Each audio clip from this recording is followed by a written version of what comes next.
Evet, herkese merhaba. Bugünkü makinamız B05 Akademi.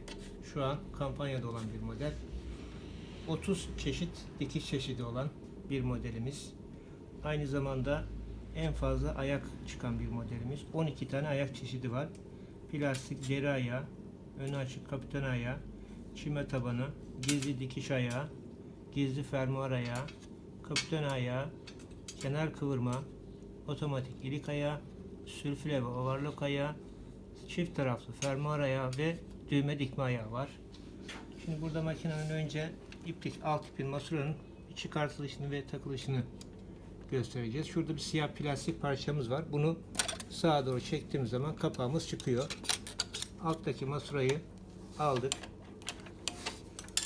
Burada dikkat edilecek konu, ipin gidişiyle masuranın yönleri ters yön olacak. Aynı yöne ip takarsanız iplik ayarı yapmanız biraz zor oluyor. Masurayı şöyle koyduktan sonra burada da oklarla sizi yönlendiren bir yönümüz var. Yalnız burada bir metal bir parça var. Tansiyon dediğimiz mekikteki. Muhakkak o araya ipi oturtturmanız lazım. İpi şöyle arkaya alıyoruz. Sonra öne aldık ve şurada isterseniz plastik kapağını kapatmadan alt ipini kesmek isterseniz burada ipi kesiyoruz.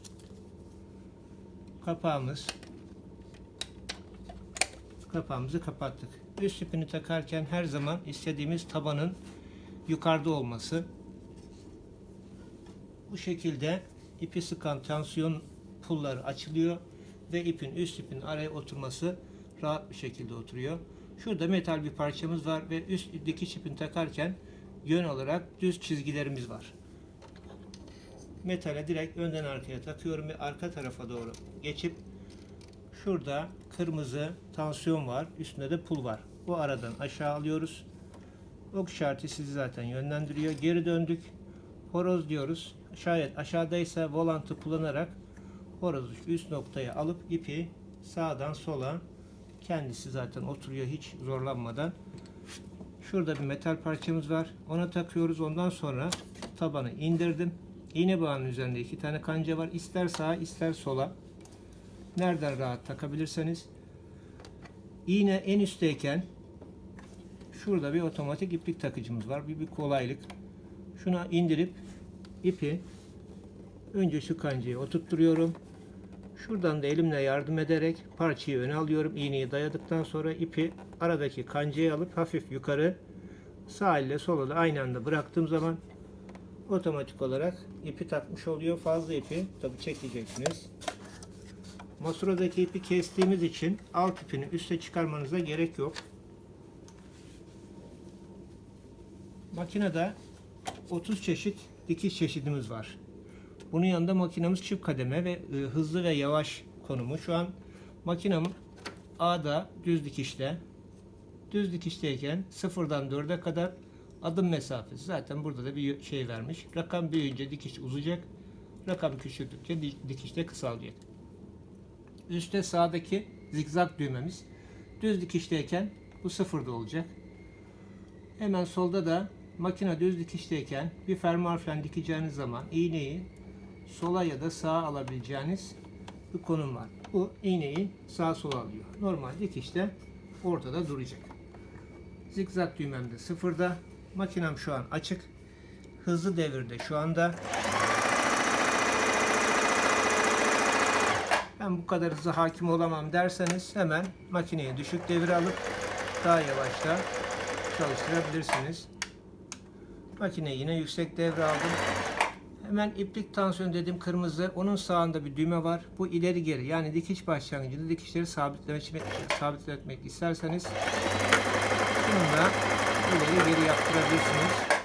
Hemen geldim sağdaki düğmeye, üstteki dikiş boyunu uzatmak istersek rakamı uzatıyoruz. Tam tersi sıkacaksak rakamı küçültüyoruz. Bu klasik düz dikişimiz. İğnemiz yukarıda. A'da yine kırmızı bir dikiş çeşidi var. Kordone dikişi, kalın dikiş dediğimiz. Onu yapmak için S1'e alıyoruz makineyi. Makine kalın bir dikiş geçiyor.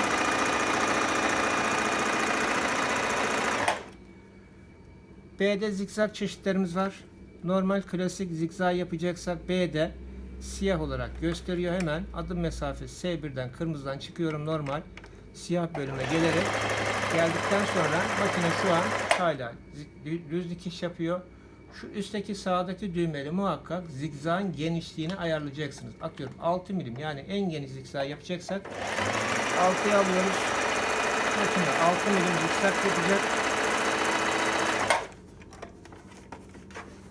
Bu zigzag istediğiniz şekilde sık istersek rakamı düşürürsünüz. Sarma gibi.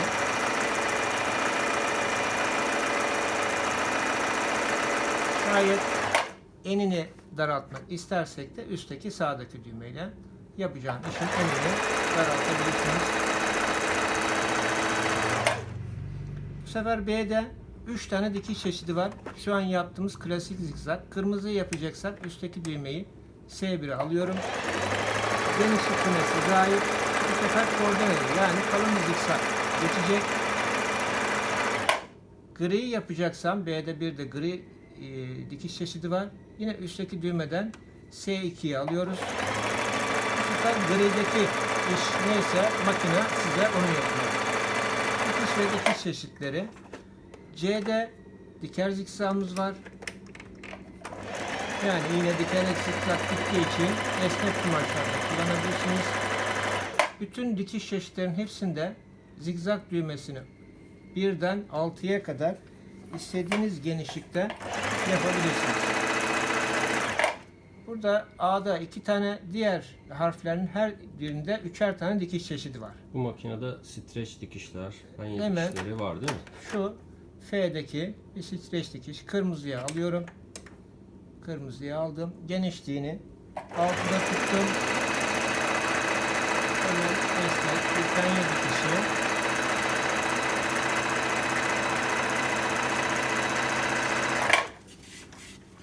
Şu bakın 6 milim. İşimiz de bu. Bu dikiş sehpası da makineye dahil. Evet, şu sehpa kullanış kolaylığı sağlar.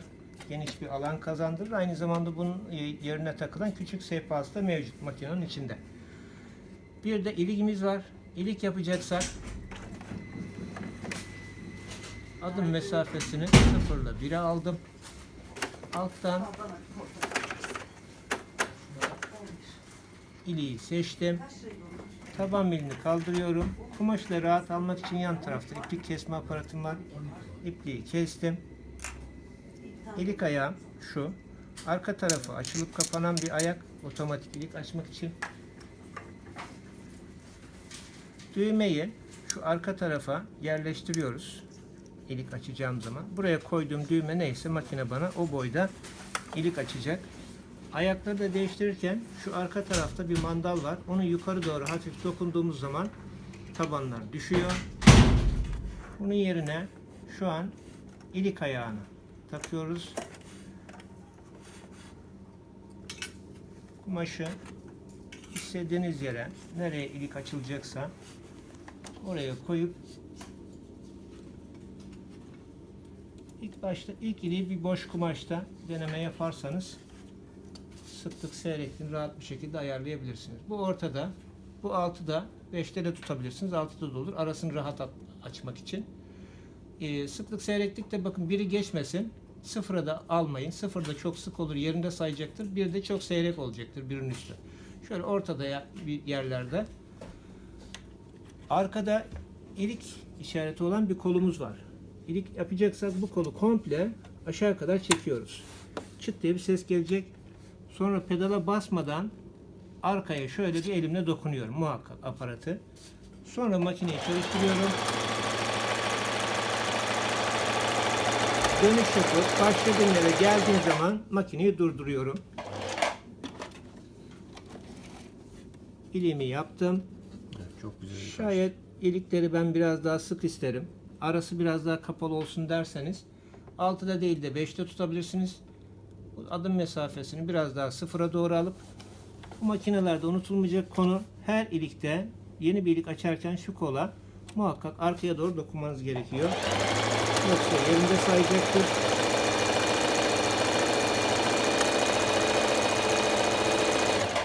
Kumaşı da altından rahat alabilmek için muhakkak makineyi öne doğru çevirip horozu en üst noktaya alırsanız altından kumaşı rahat bir şekilde çekersiniz. Bunun içinde tabi ilik aralığını açacağınız sökücülerimiz de var. İlk iliğin arası açık oldu, ikinci iliğin arası biraz daha kapalı oldu. İlik aralarıyla sıklık seyreklik tamamıyla size ait. Burada çok kullanışlı ayaklar var. Atıyorum deri panzot dikeceğiniz zaman teflon ayağımız var. Önü açık kapitane ayağımız var. Gizli fermuar ayağımız var. Bu makinede olan normal fermuar ayağımız da var. Kapitane tabanın ayağı var. Kenar kıvırma ayağı da bu makinenin içinden çıkıyor. İğnesi, masurası, sökücüsü, yağı makinenin kutusunun içinden çıkıyor. Evet, temel fonksiyonları böyle anladığım kadarıyla.